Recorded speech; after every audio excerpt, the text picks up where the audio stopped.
The Galactic Academy floated in the void between three stars, its crystalline spires catching the light of distant suns. For 200 years, it had served as the premier educational institution for the most promising minds from across known space. Students from dozens of species came here to learn, to grow, and to prove themselves worthy of joining the greater galactic community. Elena Rodriguez had never expected to be among them.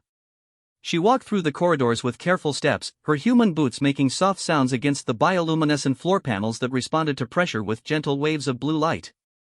Around her, beings of incredible diversity moved with purpose. The Zephyrians glided on currents of air they generated themselves, their gossamer wings catching the artificial starlight. Crystalline Thekvar clicked across the floor on their geometric limbs, their bodies refracting light into rainbow patterns. The massive Gornathi lumbered past, their thick hide scarred from whatever harsh world had forged them. Elena felt small among them, unremarkable. Humans were new to the galactic stage, barely 3 generations removed from their first contact with alien life. Most species looked upon them with a mixture of curiosity and mild condescension. They were the newcomers, the primitives who had only just learned to harness fusion power when others had been traveling between stars for millennia. The Academy's director, a tall, elegant being called Instructor Veltar, had made this clear during orientation. The Kethani's silver skin seemed to shimmer as it spoke, its forearms gesturing gracefully while its translator rendered its melodic speech into standard galactic common. Each species brings unique gifts to our community, Veltar had explained, its large, dark eyes scanning the assembled students. The Zephyrians master energy manipulation. The Thekvar excel at mathematical precision. The Gornathi possess unmatched physical resilience. Even our newest members, the humans, show promise in what they call adaptability and creativity, though these traits have yet to be properly quantified or verified. Elena had felt the weight of skepticism in those words. Creativity was hard to measure, harder to prove. How do you demonstrate imagination to beings who had built wonders beyond human comprehension? Now, 3 months into her studies, she was about to find out. The Advanced Combat Engineering classroom was unlike anything from Earth's universities. The space itself seemed to shift and flow, walls expanding and contracting to accommodate different lesson plans. Today, it had configured itself into a workshop area surrounded by observation galleries where students could watch and learn from each other's work. Professor Kethmol stood at the center of the room, its insectoid body gleaming under the overhead lights. The Hierati were known throughout the galaxy as master engineers and weapons designers. Their homeworld had been consumed by war for centuries before they achieved spaceflight, and that violent history had made them experts in the art of destruction. Kethmol's compound eyes could track dozens of projects simultaneously, and its forearms could manipulate tools with mechanical precision. Today, you will demonstrate your understanding of combat engineering principles, Kethmol announced, its chittering voice translated into the melodic tones of galactic common. You have access to our fabrication resources and material databases. Your task is simple: create a weapon suitable for personal combat. You have 4 hours. Around the room, students immediately began accessing the Academy's vast technological resources through their neural interfaces. Elena watched as a Zephyrian student began sketching energy patterns in the air, calling up holographic displays of plasma conduits and focusing arrays. A Thekvar started calculating ballistic trajectories while simultaneously designing what looked like a railgun assembly. The Gornathi student was already pulling raw materials from the fabricators, apparently planning to build something large and devastating. Elena stood still for a long moment, overwhelmed by the speed at which her classmates moved. They had grown up with this technology, with these possibilities. They could interface directly with the Academy systems through biological or technological implants that humans didn't possess. Elena had to rely on the crude external interface provided to her species, a headset that translated her thoughts into commands the fabricators could understand. She closed her eyes and tried to think. What did she know about weapons? Her grandfather had been a hunter back on Earth, before the food synthesizers made such skills obsolete. He had taught her about patience, about reading the wind and calculating distance. He had shown her how their ancestors had survived not through brute strength or advanced technology, but through cleverness and the ability to make tools from whatever was available. When Elena opened her eyes, she had an idea. While her classmates pulled exotic materials from the fabricators and assembled devices that hummed with energy, Elena began with something simple, a flexible polymer rod about as long as her arm. She heated it carefully, shaping it into a gentle curve. The other students paid her no attention, too focused on their own complex projects. She worked quietly, methodically. The polymer cooled into the shape she wanted. Next, she fabricated a length of high-tensile carbon fiber, thinner than a human hair but stronger than steel cable. This became her string. She carved small notches at each end of her curved rod and strung it carefully, testing the tension. A bow. She had made a bow. It looked primitive compared to the energy weapons taking shape around her. The Zephyrian's plasma projector crackled with contained lightning. The Thekvar's railgun was a masterwork of precision engineering. The Gornathi had built something that looked like a portable cannon. Elena wasn't finished. She turned to the material fabricator and began working on arrows. But these weren't simple projectiles. She hollowed out the shafts and filled them with a chemical compound that would react with atmospheric gases. She crafted tips from a memory metal alloy that would change shape upon impact. She fletched them with microfins that could adjust their trajectory mid-flight. Each arrow was a tiny miracle of engineering, but they still looked like simple sticks compared to the technological marvels being assembled around her. Time was running short. Students began presenting their creations to Professor Kethmol, who examined each weapon with its multiple eyes while taking notes on a floating data pad.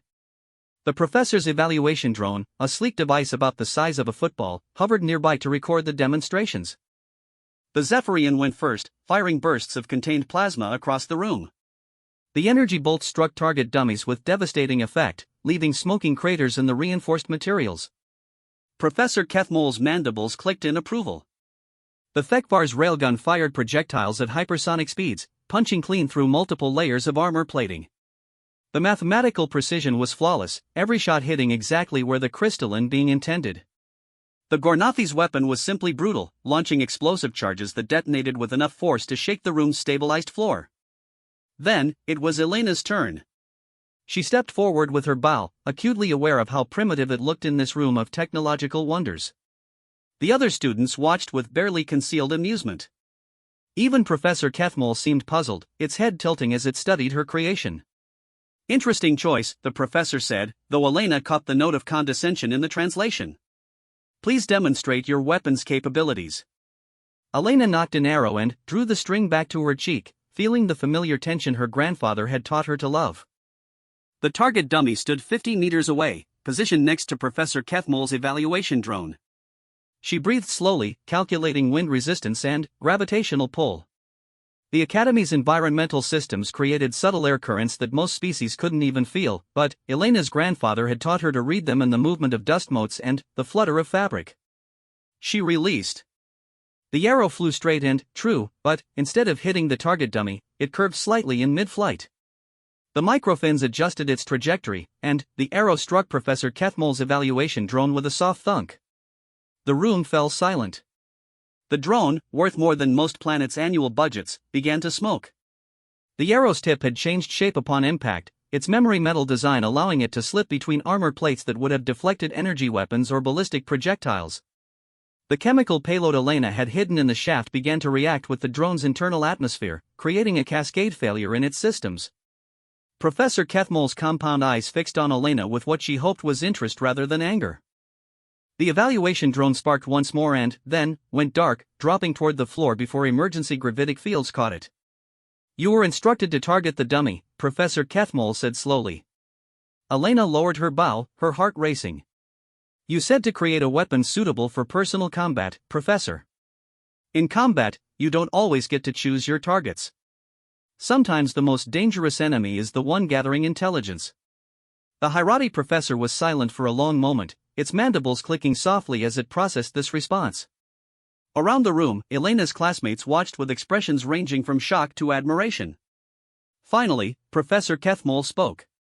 "The human demonstrates an interesting interpretation of the assignment parameters."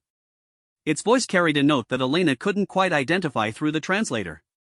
Class dismissed. We will reconvene tomorrow to discuss unconventional warfare tactics. As the other students filed out, Elena remained behind to collect her arrows and disassemble her bow. She had no idea if what she'd done was brilliant or catastrophic, but she had proven something to herself if no one else. Humans might be new to the galaxy, but they were not helpless. They carried within them the wisdom of countless generations who had survived by thinking differently, by seeing solutions where others saw only problems.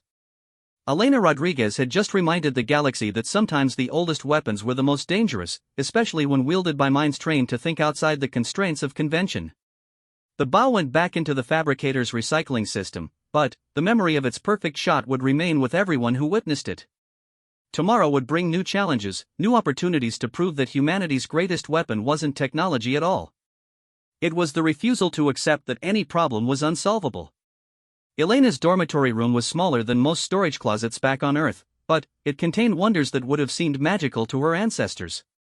The walls could display any environment from the Academy's vast database, currently showing a peaceful meadow from her home planet with wildflowers swaying in a digitally generated breeze. The air recycling system could reproduce the scent of rain or pine forests or ocean spray at her request. Tonight, she had set it to simulate the workshop where her grandfather had taught her to carve wood and shape metal. The familiar smell of sawdust and oil helped calm her nerves as she sat cross-legged on her sleeping platform, staring at the data pad Professor Kethmol had given her after class. The message was brief: report to Advanced Tactical Studies tomorrow at 0800. Bring unconventional thinking. She had no idea what that meant, but the professor's reaction to her bow demonstration had been difficult to read. The Hirati's compound eyes revealed nothing, and their translator software flattened emotional nuance into bland, standard phrases. For all she knew, she was about to be expelled for destroying Academy property. A soft chime indicated someone at her door. Elena's breath caught. Late-night visits usually meant trouble, and she was already walking a thin line as one of only 3 humans at the Academy. The genetic modification projects that had allowed other species to adapt to galactic civilization had taken humans decades to develop, and, even now, the results were inconsistent. Elena was here on what amounted to a provisional acceptance, a test case to see if her species was ready for advanced education. The door's privacy screen showed her visitor, Zarthek, the Zephyrian student from her combat engineering class. Elena had barely spoken to them before today, though she had noticed how Zarthek's plasma projector had performed flawlessly during the demonstration. Elena touched the door control, and the barrier dissolved into sparkling motes of light. Zarthek floated in the corridor, their gossamer wings creating subtle air currents that made their translucent robes ripple like water. The Zephyrian's large, silver eyes held an expression Elena couldn't quite interpret. Elena Rodriguez, Zarthek said, their voice like wine through crystal chimes. May I enter? I wish to speak with you about today's lesson. Elena stepped aside, gesturing into her small room. Zarthek glided inside, their feet never quite touching the floor. They paused when they saw Elena's environmental display, their head tilting slightly. This is your homeworld? Zarthek asked, studying the meadow scene with apparent interest. A place like it, Elena replied, settling back onto her sleeping platform. My grandfather had a workshop in a valley that looked very similar. What can I do for you, Zarthek? The Zephyrian's wings fluttered, a sign of either nervousness or excitement. I have been analyzing your weapon design since class ended. The projectile you created shows remarkable sophistication hidden within apparent simplicity. The trajectory adjustments, the chemical payload, the shape-changing impact tip. How did you conceive such a system? Elena blinked in surprise. She had expected criticism or mockery, not technical analysis. I just thought about what would work. The drone had advanced armor and shielding, so I needed something that could slip through gaps rather than punch through barriers. My grandfather always said that nature doesn't fight the river, it finds a way around the rocks. Zarthek's wings stilled completely, which Elena had learned was a sign of deep concentration among their people. This philosophy, it is not taught in standard engineering curricula. Where do humans learn such approaches? We don't really learn them, Elena said slowly, trying to find words for something she had never articulated before. They're just stories. Legends. Things our ancestors figured out when they had to survive with nothing but their minds and whatever materials they could find. Fascinating, Zarthek murmured. My people master energy through mathematical precision and technological advancement. We study atmospheric dynamics and electromagnetic theory for decades before we attempt our first plasma manipulation.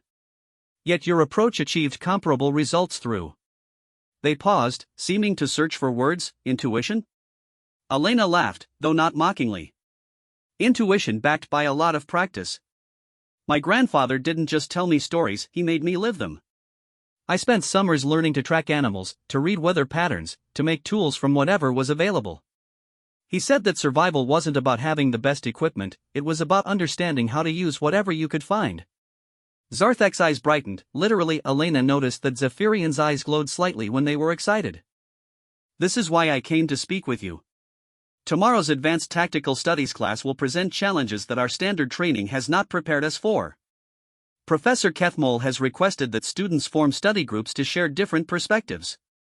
You want to work together? Elena asked, surprised. Interspecies cooperation was encouraged at the academy, but it was rare in practice.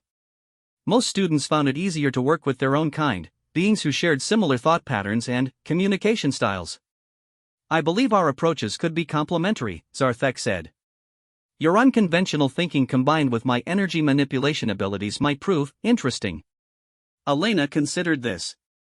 She had been struggling with the Academy's advanced courses, partly because human interface technology was still primitive compared to what other species used.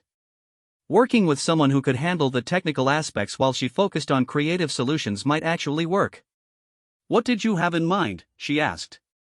Zarthek smiled, an expression that looked slightly unsettling on their alien features but seemed genuinely warm. Let me show you what I discovered while analyzing your arrow design. The Zephyrian gestured, and Elena's room's holographic display system responded instantly. The meadow scene faded, replaced by a detailed three-dimensional model of Elena's arrow in flight. The projection showed energy patterns, trajectory calculations, and impact analysis with precision that made Elena's head spin. Your chemical payload, Zarthek explained, highlighting parts of the arrow with gestures, reacts with standard atmospheric components to create a localized electromagnetic pulse. This is why it disrupted the drone's systems so effectively. But, look at this. The display zoomed in on the arrow's tip, showing the memory metal structure in slow-motion detail as it changed shape upon impact. The penetration method you designed doesn't just slip between armor plates, it actively seeks weak points by sensing variations in material density. This is technology that should require quantum sensors and adaptive AI, yet you achieved it with simple metallurgy and chemical engineering. Elena stared at the display, seeing her crude creation rendered in scientific detail for the first time. She had built it by feel, by instinct, following principles her grandfather had taught her about finding the weak points in any defense. She had never realized how sophisticated it actually was. How is this possible? She whispered. I believe, Zarthek said carefully, that your species has developed unconscious mastery of principles that others study for years. Your stories, your legends, your survival techniques, they encode scientific knowledge in intuitive forms that can be applied without formal understanding. Elena felt a chill run down her spine. You're saying we've been doing advanced science without realizing it? I am saying that your people have been forced to innovate for survival in ways that mine never experienced. The Zephyrians achieved spaceflight through gradual technological development over millions of years. We never faced extinction, never had to find clever solutions with limited resources. Our greatest challenges were mathematical, not existential. The implications hit Elena like a physical blow. Humanity's difficult history, their wars and struggles and near-extinction events, had shaped them into natural problem solvers. While other species had developed along predictable technological paths, humans had been forced to think differently at every step. Professor Kethmole knows this, doesn't he? Elena asked. Zarthek's wings fluttered again. I believe so. The Advanced Tactical Studies course is designed to present problems that cannot be solved through conventional approaches. Students who rely solely on standard training typically fail. Elena understood now why she had been invited to the advanced class despite her struggles with regular coursework. She wasn't there to learn standard tactics, she was there to demonstrate human approaches that other species couldn't replicate. What kind of challenges are we talking about? She asked. Scenarios where technological superiority is neutralized, Zarthek explained. Situations requiring adaptation, innovation, and unconventional thinking. The kind of problems your species has been solving for thousands of years. Elena stood up and walked to her room's small viewport, staring out at the starfield beyond. The academy floated in perfect safety, surrounded by shields and defenses that could protect it from almost any threat. But, somehow, she didn't think tomorrow's challenges would be about facing familiar dangers. Zarthek, she said slowly, what happens if we succeed? What happens if we prove that human approaches have value?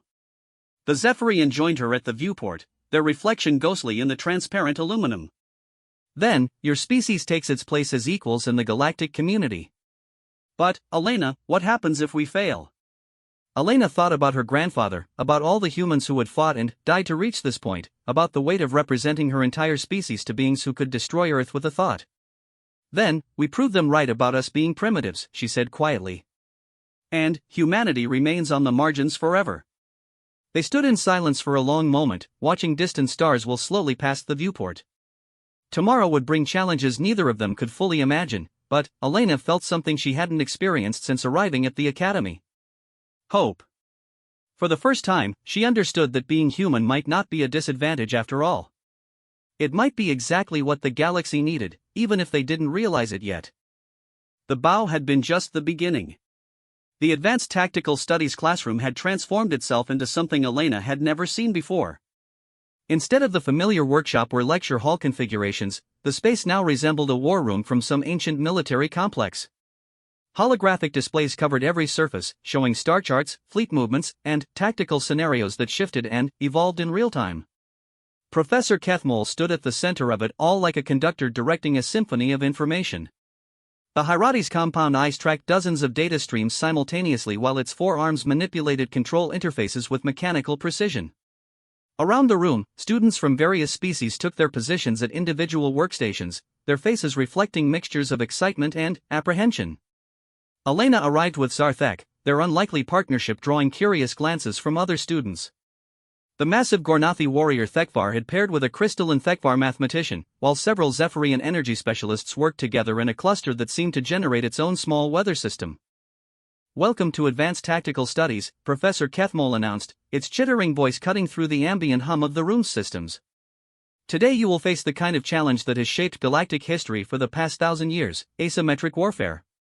A holographic display materialized in the center of the room, showing a three-dimensional model of a star system Elena didn't recognize.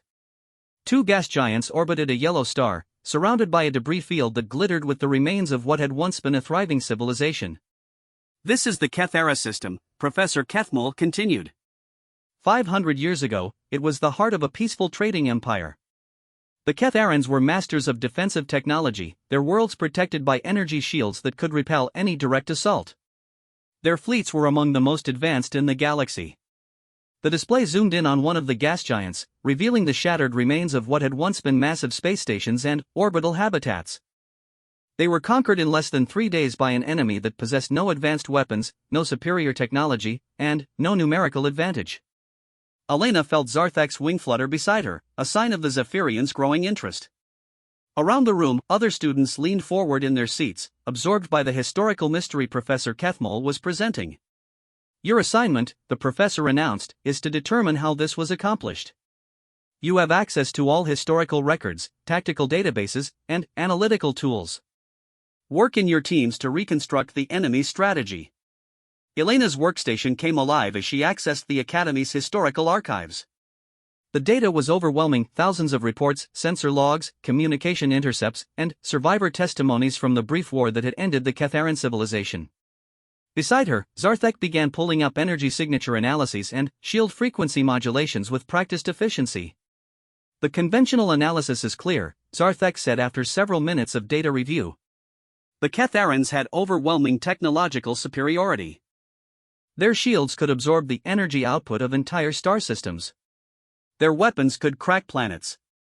Their enemy, the Viridian Raiders, possessed only basic spacefaring technology." Elena nodded, but something about the scenario felt familiar in a way she couldn't quite articulate. She had heard stories like this before, though not in any classroom. "Show me the attack pattern," she said. "Not the analysis, the raw data of how the battles unfolded." The holographic display shifted to show the actual sequence of events. Elena watched as small Viridian ships approached the Ketheran defenses, their primitive weapons having no effect against the energy shields protecting the orbital stations. The raiders seemed to retreat after each failed assault, their forces scattering into the debris field that surrounded the system. But they kept coming back. "Look at this," Elena said, highlighting patterns in the attack data. "They're not really attacking. They're probing. Each time they approach, they test a different shield frequency, a different approach vector. They're mapping the defenses. Zarthek's eyes brightened as they followed Elena's analysis. Yes, but mapping to what end? The shield technology was impenetrable by conventional means. Elena stared at the data, letting her mind drift back to her grandfather's stories about hunting. He had taught her that the strongest prey was often the most vulnerable, precisely because its strength made it overconfident. The biggest deer followed the most predictable paths because they had never learned to fear. Zarthek, what happens to energy when it hits these shields? The Zephyrian manipulated the display, showing detailed energy distribution patterns. The shields absorb incoming energy and redistribute it through massive capacitor networks. The excess is eventually discharged through controlled release points to prevent overload. Elena's breath caught. Where are the release points? Here, and here, Zarthek said, highlighting locations on the orbital stations. But they're heavily defended and completely automated. The energy discharge cycles are random and unpredictable. Are they? Elena asked. She pulled up the timing data for the shield discharges, cross-referencing it with the Viridian attack patterns. Look at this. Every time the raiders probe the defenses, the shields absorb their weapons fire. The discharge timing isn't random, it's responsive. The system releases energy based on accumulated input. Understanding dawned in Zarthek's expression. If you could predict the discharge timing, you could time your attack to arrive just as the shields release their stored energy, Elena finished. The discharge points would be vulnerable for microseconds during each cycle. But that still left the question of how the Viridians had managed to exploit such a narrow window. Elena dug deeper into the historical records, looking for something that conventional military analysis might have missed. She found it in a survivor's testimony, buried deep in the archives. A Ketharan engineer described the final moments of his station. The raiders came like ghosts in the void, riding our own shield discharges like surfers on waves of energy. Elena's hands trembled as she pulled up the technical specifications for Viridian spacecraft. They were primitive by galactic standards, but they had one interesting characteristic: their hulls were made from a crystalline material that could absorb and redirect electromagnetic energy. They didn't attack the shields, Elena whispered. They rode them. The pieces fell into place with startling clarity. The Viridian raiders had used the Ketharan's own defensive systems against them. By timing their approaches to coincide with shield discharges, they had literally surfed the energy waves directly to their targets. Their crystalline hulls had absorbed the electromagnetic radiation that would have destroyed conventional ships, allowing them to slip through the discharge points during the brief moments when the shields were offline. It's brilliant, Zarthek breathed, their wings fluttering with excitement. They turned the enemy's greatest strength into a weapon against them. Elena was already running simulations, testing her theory against the historical data. The results were conclusive. The Viridian victory hadn't been achieved through superior technology or numbers, but through a complete reframing of the tactical situation. They had seen a problem that no one else had even recognized existed.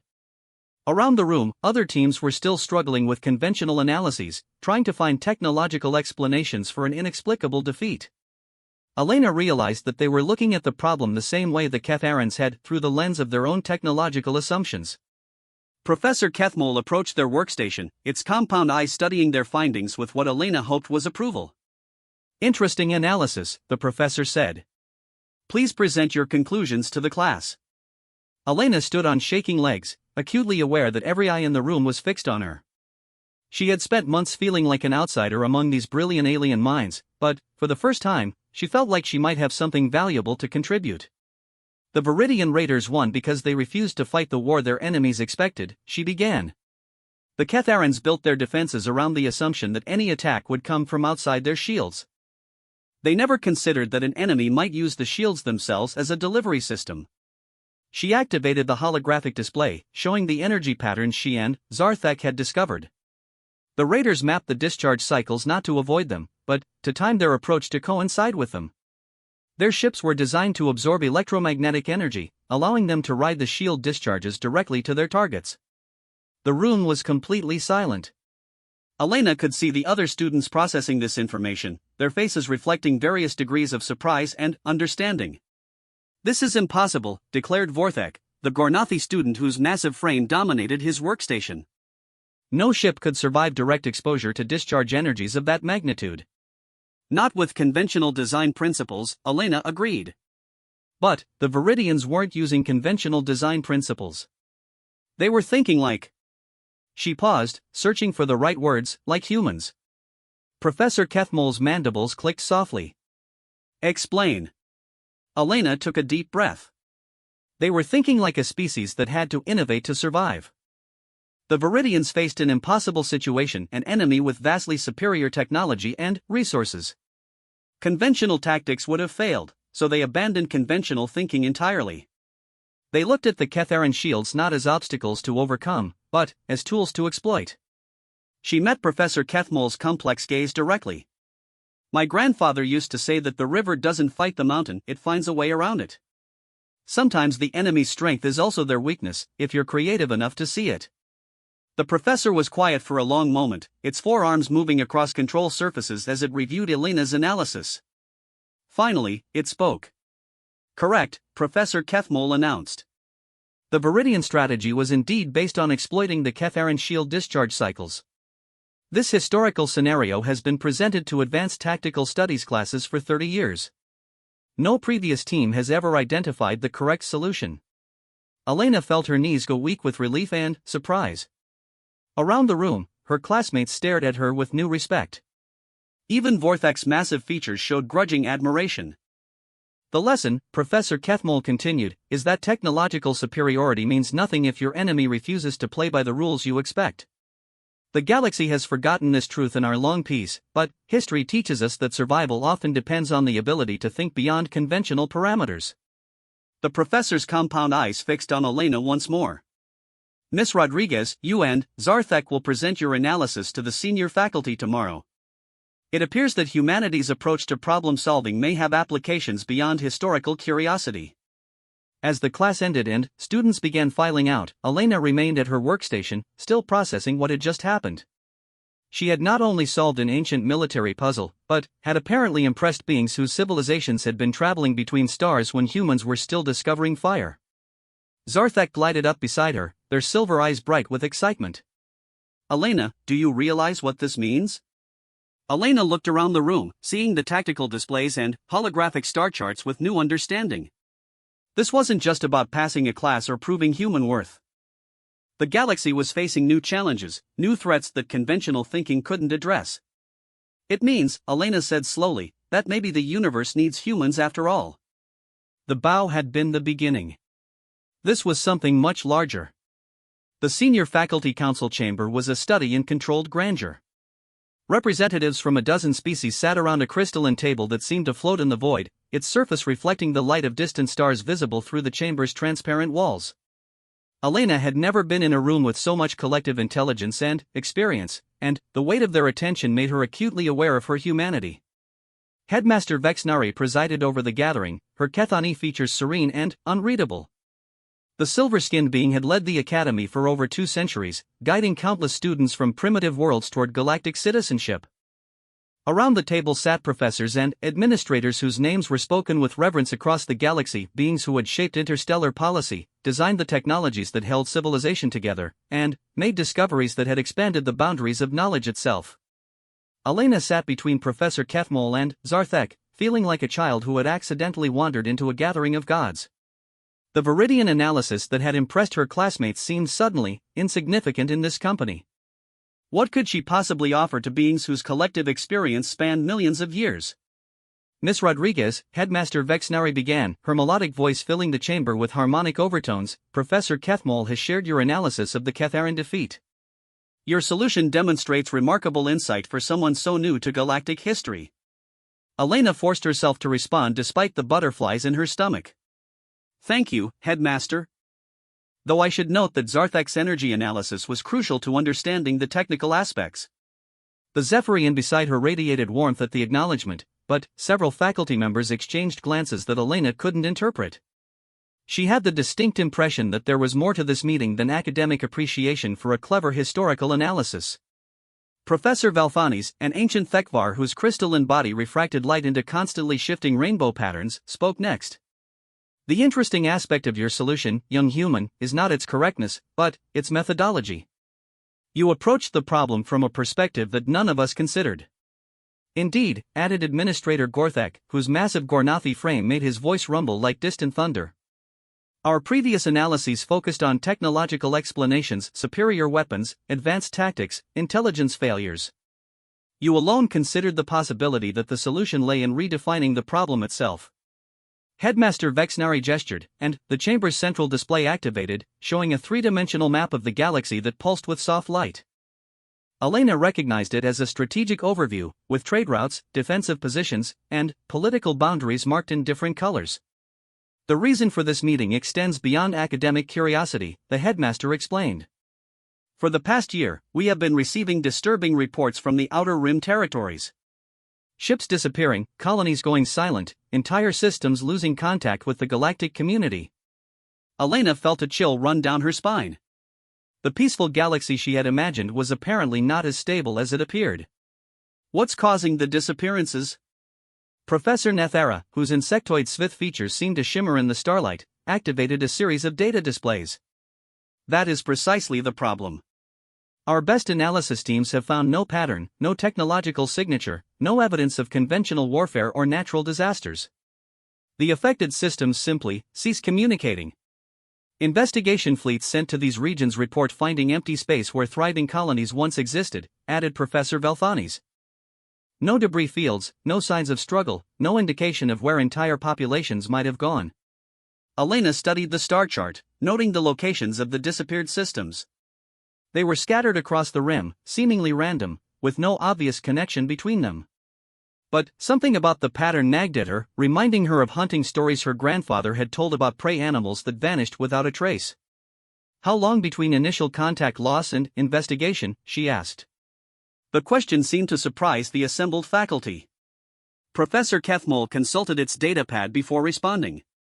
Typically 6 to 8 standard months. The distances involved and bureaucratic protocols for authorizing investigation fleets require considerable time. Elena felt pieces clicking together in her mind. And the investigations find nothing. No debris, no bodies, no signs of what happened. Correct, Headmaster Vexnari confirmed. Which is why we have reached out to alternative perspectives. Traditional analysis has yielded no insights. Respectfully, Elena said, choosing her words carefully, I don't think this is a traditional problem. The pattern you're showing me reminds me of something my grandfather called ghost hunting. The alien faces around the table showed varying degrees of confusion and interest. Zarthek's wing flutter indicated intense curiosity, while several professors leaned forward to hear more.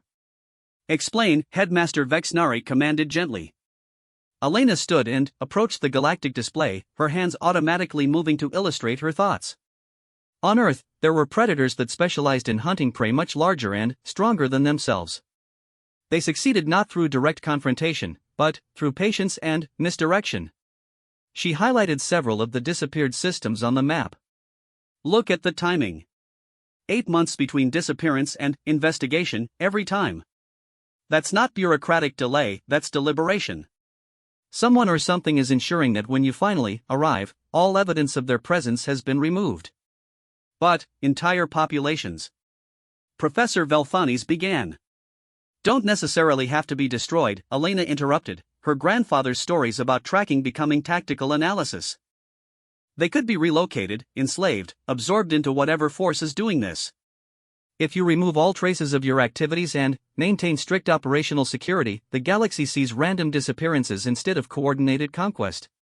The chamber fell silent as the implications sank in.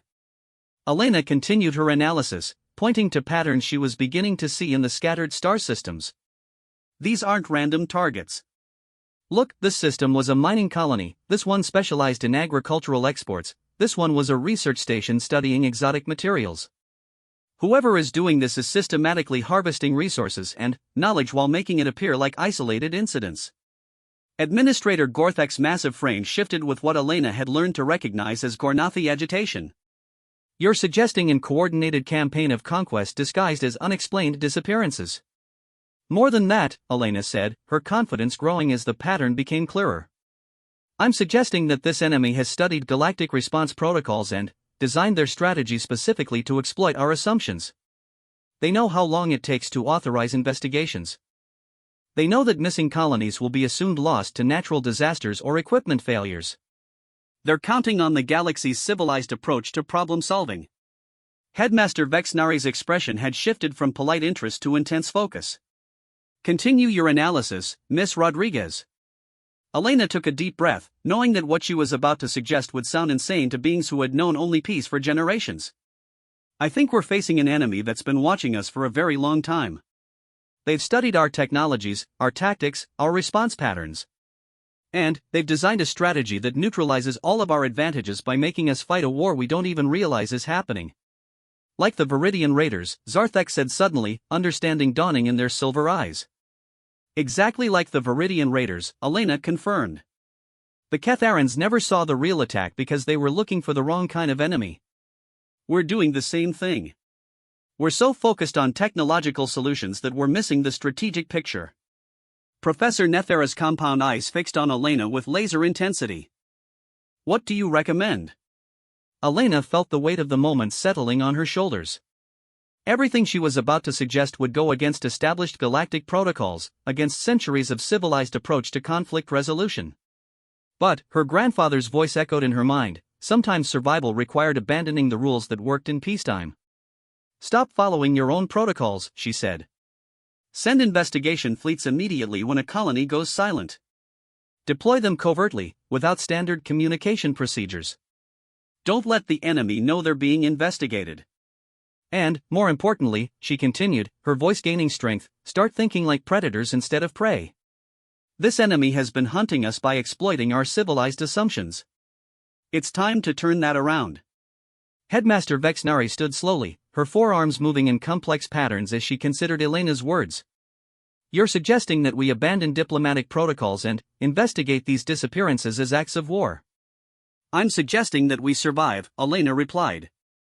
The enemy has already declared war, they're just counting on us not noticing until it's too late. The silence that followed stretched for long moments. Elena could see the faculty processing her recommendations, their alien minds struggling to adapt peaceful assumptions to wartime thinking. Finally, the headmaster spoke. Miss Rodriguez, how would you feel about leading such an investigation personally? Elena's heart stopped. Headmaster, I'm just a student. I don't have the experience or authority. You have something more valuable, Headmaster Vexnari interrupted. You have a perspective that none of us possess. The ability to see patterns that our civilized minds cannot recognize. Professor Kethmol's mandibles clicked in. What Elena had learned was approval. The Academy has a research vessel that could be made available for such a mission. A small, fast ship capable of covert operations. And, crew? Elena asked, her mind racing with the implications of what she was being offered. Volunteers from among the faculty and advanced students, the headmaster replied. Beings who understand that sometimes the greatest discoveries require abandoning conventional approaches. Elena looked around the table at faces that represented the pinnacle of galactic civilization, scientists, philosophers, military strategists whose combined knowledge spanned millennia. They were offering her the chance to test her theories against an unknown enemy that had been systematically dismantling the galaxy's outer defenses. Her grandfather would have called it the hunt of a lifetime. I accept, Elena said, surprising herself with the steadiness of her voice. But, we do this my way. No protocols, no procedures, no assumptions about how civilized beings should conduct themselves. We're going hunting. Zarthek's wings fluttered with excitement beside her. When do we leave? Elena smiled, feeling something wild and dangerous awakening in her chest. The bow had been a demonstration. The Viridian analysis had been a test. This was going to be war. Tomorrow, she said. Before they realize we're coming. The research vessel Quantum Arrow slipped through the void like a silver needle threading through black silk. Elena stood on the bridge, watching the stars whirl slowly past the viewport as their ship approached the Kepler 442 system, the most recent colony to vanish from galactic contact. 3 weeks had passed since the Academy's senior faculty had authorized this mission, 3 weeks of preparation, planning, and trying to think like an enemy she had never seen. The crew around her represented an unprecedented collaboration between species and disciplines. Zarthek monitored the ship's energy systems from a station that responded to their thought patterns, while Professor Kethmol coordinated sensor arrays with mechanical precision. Dr. Lithana, a Thekvar xenobiologist, analyzed chemical compositions of stellar dust for traces of unusual activity, and Commander Vorthane, a former Gornathi military officer, maintained tactical oversight despite his obvious skepticism about their unconventional approach.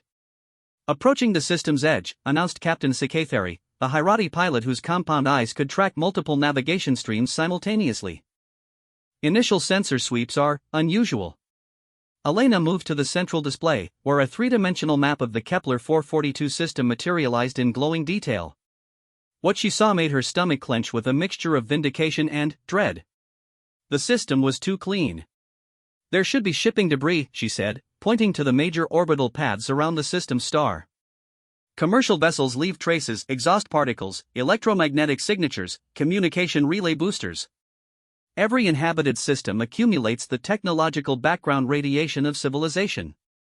Indeed, Dr. Lithana confirmed, her crystalline features reflecting the display's light. My sensors detect none of the expected chemical markers. No industrial pollutants, no agricultural terraforming compounds, no waste heat signatures from population centers.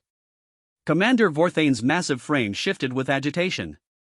Colony records indicate over 2 million inhabitants as of the last census. That many beings don't simply vanish without trace. Elena studied the sensor data, letting her instincts guide her analysis the way her grandfather had taught her to read forest signs. Something was wrong with this picture, but not in the way the others expected. Zarthak, show me the energy patterns around the primary planet. The Zephyrians' graceful gestures called up detailed electromagnetic readings. Curious, they murmured. There are energy signatures, but they're muted. As if something is deliberately dampening the natural electromagnetic field.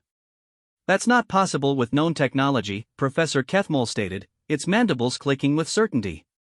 Planetary magnetic fields are generated by core dynamics. They cannot be artificially suppressed across an entire world. Elena felt the familiar chill that came when pieces of an impossible puzzle began fitting together. Unless that's exactly what someone wants us to think. Captain, take us closer to the planet, but maintain stealth protocols. The quantum arrow adjusted its course, sliding deeper into the system while its sophisticated concealment systems bent light and dampened energy emissions around the hull. Elena watched the sensor readings change as they approached the colony world, and what she saw confirmed her worst fears. The planet was inhabited. Massively, impossibly inhabited. Energy readings are increasing exponentially, Zarthek reported, their voice tight with confusion. The closer we approach, the stronger the electromagnetic signatures become. It's as if there's a civilization down there using technology that somehow masks itself at long range. Dr. Lithana's crystal body flickered with bioluminescent patterns that Elena had learned indicated extreme agitation. Impossible. No known stealth technology could hide energy signatures of this magnitude. The thermal output alone should be visible from parsecs away. Elena stared at the display, watching energy patterns that defied everything she understood about galactic technology. But her grandfather's hunting stories echoed in her mind, predators that could hide in plain sight, that could make the forest itself seem empty while they watched and waited. It's not stealth technology, she said slowly. It's camouflage. They're not hiding their energy output, they're disguising it as something else. Commander Vorthane leaned over the tactical console, his scarred features grim. Explain. Elena manipulated the sensor display, highlighting patterns in the electromagnetic data. Look at these readings. The energy signatures aren't random, they're mimicking the natural background radiation of an uninhabited system. Someone has designed technology that can impersonate stellar phenomena.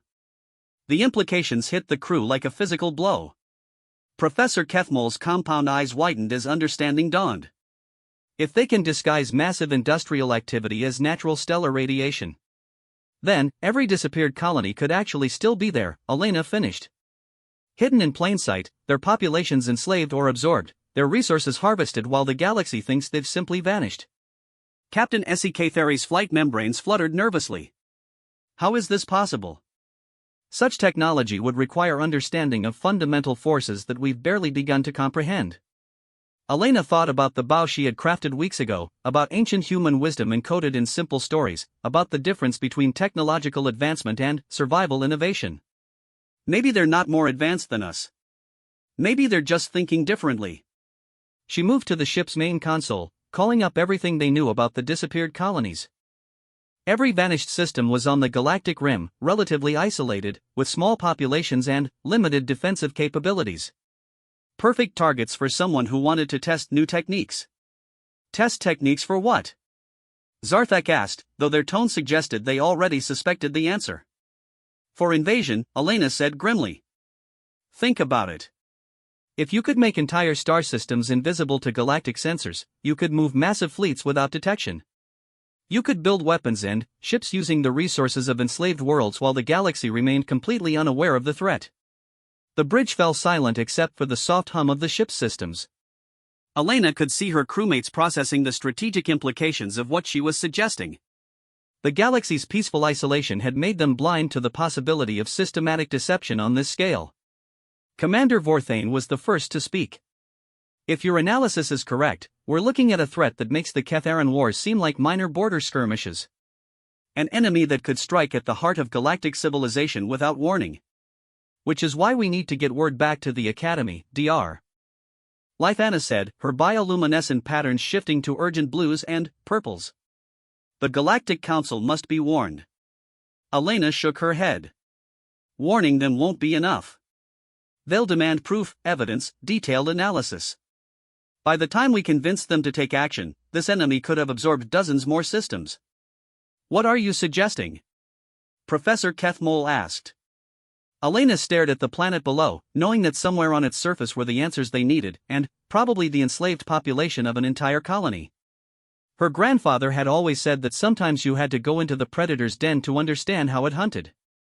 We go down there, she said. We find out who's doing this and how they're doing it. We gather evidence that even the most skeptical counselor can't dismiss. Commander Vorthane's scarred features twisted into what might have been a smile. A reconnaissance mission into enemy territory with no backup and no exit strategy. Very human. Very necessary, Elena corrected. Captain, can you get us to the surface without being detected? SEK Ferry consulted his navigation displays. Possibly. The energy masking that's hiding their activities might also conceal our approach. But, if we're discovered, then we find out how good they really are, Elena said. And, hopefully live long enough to report it. Zarthek's wings fluttered with nervous excitement. Elena, what if this enemy is more dangerous than we've assumed? What if they've been watching us since we entered the system? Elena checked her personal equipment one final time, making sure the modified bow she had crafted during the voyage was properly secured. It was a simple thing compared to the energy weapons her crewmates carried, but it had served humanity well for thousands of years. Then, we remind them, she said, that humans have been dealing with dangerous predators since before they learned to make fire. Sometimes the oldest weapons are the most effective against enemies who think they understand everything. The quantum arrow began its descent toward the hidden world below, carrying with it the hopes and fears of a galaxy that didn't yet know it was at war.